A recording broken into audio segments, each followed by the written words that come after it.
warahmatullahi wabarakatuh. Ketemu lagi dengan saya Dian Arya. Baik, kali ini saya akan bersamai UPI Reader semua dalam kutu buku. Kita akan membahas salah satu buku yang ada di perpustakaan UPI. Dan kebetulan kali ini saya akan membahas mengenai buku Anak Supernormal. Buku ini buku lama, sudah terbit pada tahun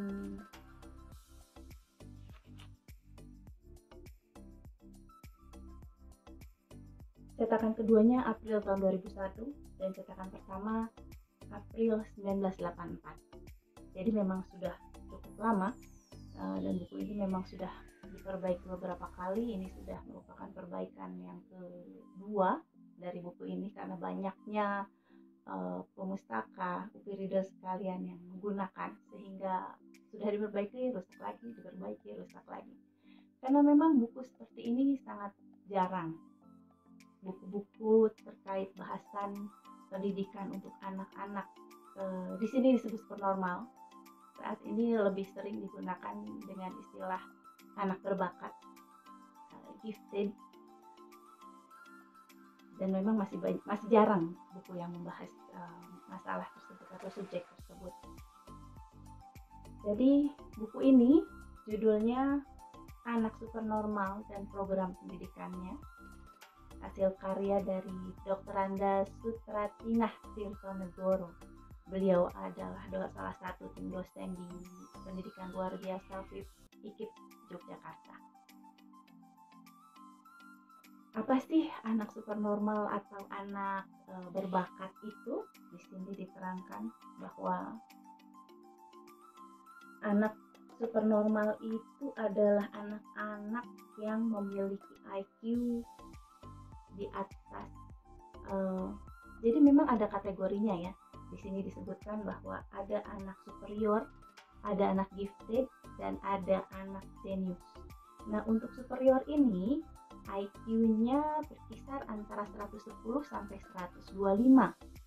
Dan untuk gifted itu IQ-nya 125 sampai 140. Nah, untuk genius itu kisaran IQ-nya ada pada kisarannya antara 140 sampai 140 sampai 200. Jadi anak-anak atau orang-orang yang IQ-nya pada kisaran 200 itu adalah anak-anak atau orang-orang yang super genius yang sangat-sangat langka di dunia ini. Istilah lainnya memang tadi sudah dikatakan bahwa anak-anak yang superior, gifted, genius ini memang memiliki kemampuan intelektual yang tinggi, tercermin dari tingginya IQ, dan di samping itu menunjukkan penonjolan kecakapan khusus. Jadi ada yang cerdas di bidang matematis, cerdasnya di bidang musik, seperti itu. Berbeda-beda sesuai dimensi kecerdasannya masing-masing. Di Indonesia sendiri anak-anak supernormal atau anak-anak berbakat ini baru mulai dibahas itu tahun 1980-an. Itu menurut buku ini ya. Jadi mulai 1980-an mulai dibahas, mulai diteliti. Tapi memang sampai saat ini belum banyak kajiannya di Indonesia. Apalagi buku yang diterbitkan oleh orang Indonesia terkait dengan subjek ini. Kita tidak bisa menyebutkan jumlah ya, karena terus-menerus berkembang. Pengarang buku terus menulis buku, tapi yang pasti bila dibandingkan dengan jumlah buku dengan subjek pendidikan anak berkebutuhan khusus, pendidikan untuk anak supernormal ini jauh sekali jumlahnya. Jadi memang buku ini termasuk buku yang jarang ada. Apa sih isinya buku ini? Buku ini membahas mengenai penggunaan istilah anak supernormal, sejarah orang-orang supernormal, bagaimana mengenal anak supernormal, apa alat pengukur intelijensianya, karakteristik dari anak-anak supernormal ini, lalu cara mengidentifikasi anak supernormal, bagaimana metodenya, bagaimana menganalisa datanya, apa instrumen yang digunakan untuk mengidentifikasi anak supernormal, dan yang pasti tentunya program pendidikan untuk anak supernormal. Ini yang penting ya di dalam buku ini, bahwa program pendidikan untuk anak supernormal itu memerlukan kurikulum khusus, memerlukan lingkungan khusus yang tidak hanya melibatkan lembaga pendidikan saja, tapi juga harus melibatkan keluarga, orang tua. Ya, memang seluruh tingkat pendidikan sama, harus ada kerjasama yang sinergis antara sekolah dengan rumah. Tapi khusus untuk anak-anak supernormal ini, kondisinya sebetulnya agak mirip dengan anak-anak berkebutuhan khusus. Mereka membutuhkan perhatian khusus, membutuhkan kurikulum khusus dan lingkungan khusus untuk bisa menghasilkan bibit-bibit yang unggul seperti itu. Ini yang disebutkan dalam buku ini. Selain itu, di sini juga disebutkan bagaimana peran serta orang tua dan masyarakat dalam pendidikan anak supernormal. Jadi memang cukup komprehensif ya, dari mulai definisi, lalu bagaimana mengenalinya, lalu bagaimana menumbuh kembangkannya, bagaimana mendidik mereka, membelajarkan mereka, dan bagaimana peran serta masyarakat dan orang tua dalam memberi dukungan kepada anak-anak berbakat ini. Di sini kalau boleh saya sebutkan ada karakteristik anak berbakat, yaitu salah satunya di sini disebutkan sifat anak gifted menurut Paul Brandwin. Biasanya mereka di luar sekolah kebanyakan cenderung pada olahraga yang sifatnya individual, misalnya naik sepeda atau berjalan. Ini salah satu ciri-cirinya. Lalu sebagian besar waktunya digunakan untuk membaca dan aktivitas intelektual lainnya, misalnya mendengarkan musik atau mengerjakan pekerjaan crafting. Sebagian besar waktunya digunakan dalam proyek-proyek individual yang dirintis sendiri, misalnya pengamatan langit, astronomi, membuat radio atau merangkai radio, koleksi perangko, belajar bahasa asing. Biasanya mereka cenderung pada musik klasik, jadi bukan musik heavy metal, bukan dangdut, tapi mereka cenderung pada musik klasik dan lebih cenderung menyukai catur atau bridge, dan membaca secara serius terhadap bahasa-bahasa klasik dan suka mengerjakan teka-teki silang. Mereka juga cenderung membaca majalah yang serius, maksudnya di sini artikel-artikel ilmiah, jurnal ilmiah. Cenderung jarang pergi ke bioskop dan lebih suka ke teater. Jadi hiburannya mereka bukan nonton film-film fiksi, tapi lebih ke teatrikal. Ini disebutkan di sini ya. Di sekolah mereka lebih aktif dalam diskusi dan kebanyakan membeli buku untuk perpustakaan pribadi. Hampir tidak pernah mendapat kesulitan dengan guru atau masalah kedisiplinan di sekolah, dan hampir semua orang tuanya mempunyai pendidikan tinggi. Ini untuk anak yang gifted, yang tadi IQ-nya berkisar antara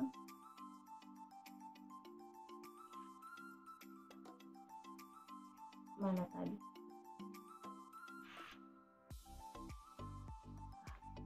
Ini anak 125 sampai 140. Kalau kelompok ini mungkin agak banyak ya di Indonesia ya. Saya juga kurang tahu. Atau jangan-jangan UPI Reader ada yang gifted juga. Atau ada yang merasa ciri-cirinya atau karakteristiknya sehari-hari seperti yang tadi sudah saya sebutkan, mungkin UPI reader itu gifted, harus dicek. Oke. Di sini disebutkan juga karakteristik anak superior. Anak superior menurut Becker mulai dapat berbicara lebih awal dari anak normal, menunjukkan beberapa kemampuan khusus dalam menggabungkan kata-kata untuk menyampaikan jalan pikirannya, memulai sekolah pada umur yang sama sebagai rata-rata anak, tapi dia dapat membaca sebelum mulai sekolah. Jadi kalau anak-anak biasanya belajar membaca di TK sekitar umur-umur 4 tahun, biasanya anak-anak superior ini umur 2 atau 3 tahun mereka sudah bisa membaca. Di sekolah, ia dapat mengerjakan pekerjaannya dengan mudah dan memberi kesan dia akan berhasil tanpa banyak usaha. Menunjukkan inisiatif dalam hal-hal di luar sekolah, tertarik pada atletik atau musik, jadi salah satu, tidak dua-duanya. Dan perhatian terhadap bacaannya luas. Jadi itu ya, ciri-ciri atau karakteristik dari anak-anak gifted dan superior.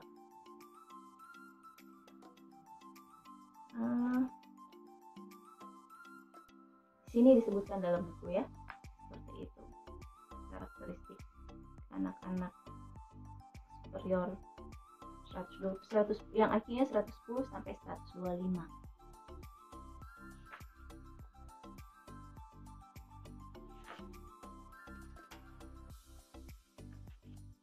Ini semuanya ada disebutkan, prestasi belajar. Oh, dan ternyata ada juga diceritakan tentang pemilik IQ tertinggi di dunia, yaitu William Sidis. Di sini disebutkan William Sidis ini memiliki IQ 200. Tapi memang sudah menjadi karakteristik anak gifted. Jadi di sini disebutkan bahwa apabila anak supernormal tidak disediakan pelayanan pendidikan sesuai dengan kebutuhannya yang khas, sehingga potensinya kurang dapat diwujudkan, maka di samping kita dapat kehilangan bibit unggul bagi perkembangan negara dan bangsa, anak-anak tersebut dirugikan dan bahkan dapat menjadi anak bermasalah. Mereka cenderung menjadi underachiever atau bahkan drop out atau putus sekolah. Nah, ini yang terjadi pada William Sidis. Jadi William Sidis ini IQ-nya 200, kurang lebih 200. Dia di umur 6 bulan itu sudah dapat membedakan abjad. 6 bulan. Ketika mungkin bayi biasa bahkan belum bisa bicara dengan baik ya, baru A, U, bahkan berjalan pun belum bisa, masih merangkak di umur 6 bulan. Tapi William Sidis ini sudah dapat membedakan abjad. Di umur 2 tahun sudah dapat membaca buku pelajaran. Dan di umur 4 tahun ayahnya memerintahkan dia membuat 2 karangan 500 kata dengan bahasa Inggris dan Prancis, dan dia bisa. Kita di umur-umur segini juga kadang-kadang disuruh bikin karya tulis dalam bahasa kita sendiri pun masih kesulitan ya. William Sidis ini di umur 4 tahun dia sudah bisa membuat sebuah karangan 500 kata dalam bahasa yang berbeda dengan bahasa yang digunakan sehari-hari. Di umur 5 tahun dia sudah bisa menulis karya ilmiah yang mendalam mengenai anatomi. Dan di umur 10 tahun sudah bisa menulis buku pelajaran ilmu ukur dalam bahasa Yunani. Jadi bukan bahasa Inggris, tapi bahasa Yunani. Di umur 11 tahun dia menjadi mahasiswa di Harvard. Wow. Tapi, nah ini tapinya, karena dia terlalu dipaksakan di masa kecilnya, terlalu banyak stimulasi terkait sesuatu yang sifatnya akademik di masa kecilnya. Di usia 14 tahun dia mulai mengalami penyakit mental. Nah, ayahnya yang melihat bakat anaknya dari kecil ini, dia melarang anaknya untuk berkawan, dia melarang anaknya untuk bermain, dia tidak memperkenankan anaknya untuk menyanyikan lagu-lagu anak-anak, tapi terus memberikan stimulasi anaknya terkait dengan ilmu bumi, ilmu ukur, ilmu tubuh manusia.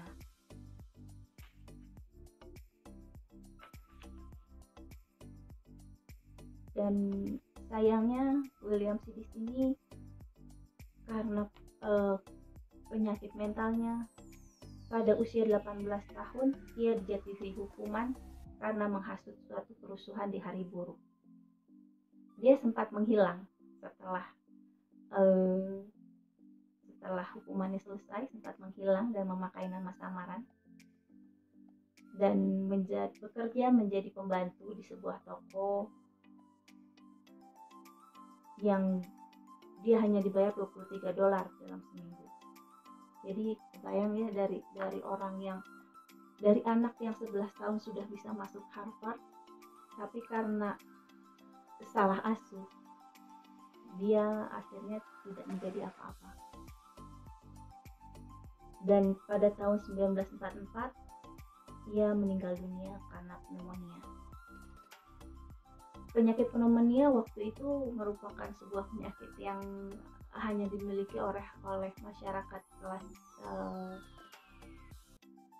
bawah ya, kelas bawah, karena cuaca, biasanya karena tidak memiliki rumah atau tempat tinggal, lalu mendapatkan penyakit paru-paru basah karena kedinginan biasanya. Di sini disebutkan William Sidis menolak untuk menerima uang ayahnya karena ia menganggap ayahnya sebagai orang yang telah menghancurkan hidupnya sebagai orang yang melihat. Menyedihkan memang kisahnya. Tapi memang itu yang akan terjadi bila anak-anak superior atau anak-anak normal atau anak-anak berbakat ini tidak mendapatkan pendidikan yang tepat seperti itu. Jadi memang diperlukan banyak lagi kajian-kajian terkait anak-anak normal atau anak-anak berbakat ini. Jadi reader, kalau belum punya tema tentang untuk membuat skripsi, barangkali bisa mengambil subjek ini, terutama teman-teman yang teman-teman reader dari PLB ya, barangkali bisa mengambil subjek terkait anak-anak berbakat atau anak supernormal. Sebelum saya akhiri, ada satu hal dari buku ini yang perlu diperhatikan, yaitu pencantuman B.J. Habibie sebagai salah satu pemilik IQ 200 atau anak-anak jenius. Kita tidak menafikan bahwa beliau adalah orang yang jenius ya, dengan berbagai pencapaiannya, dengan berbagai hasil penelitiannya, dan bagaimana beliau berhasil membuat pesawat dan dengan berbagai inovasinya seperti itu. Kita tidak menafikan bahwa beliau adalah orang yang jenius. Tapi ketika kita menyebutkan bahwa beliau memiliki IQ 200, ternyata itu merupakan sesuatu yang disinformasi. Itu adalah berita hoax. Jadi itu harus diperhatikan bahwa di dalam buku ini memang mengandung berita yang atau mengandung informasi yang agak kurang tepat atau disinformasi. Berita ini sendiri atau informasi ini sendiri terkait IQ Pak Habibie sudah dikonfirmasi oleh Kominfo pada Agustus 2019. Jadi dengan tidak mengurangi rasa hormat kita semua kepada Bapak almarhum B.J. Habibie, tetap kita menghormati beliau, tapi informasi yang ada di dalam buku ini, informasi yang beredar bahwa IQ Bapak B.J. Habibie 200 adalah hoax, seperti itu. Baik, begitulah bahasan saya terkait buku ini, buku Anak Supernormal dan Program Pendidikannya, karya Dr. Ana Supratina Tirtonegoro. UPI Reader semua bisa menemukan buku ini di sirkulasi, jadi bisa dipinjam sebetulnya nanti kalau nanti sudah bisa kembali ke perpustakaan atau perpustakaan sudah membuka kembali peminjaman terbatas. Buku ini ada di nomor 3, buku ini nomornya 371.95. Jadi bila di rak itu di jajaran atau di lorong kelas 370-an. Jadi nomornya 371.95 tier A10. Lumayan ada banyak jumlahnya, jadi tidak perlu rebutan. Oke, demikian bahasan saya. Terima kasih. Jangan lupa semangat, jangan lupa terus menjaga protokol kesehatan. Sehat, sehat, sehat. UPI 2021 bangkit bersinergi. Assalamualaikum warahmatullahi wabarakatuh.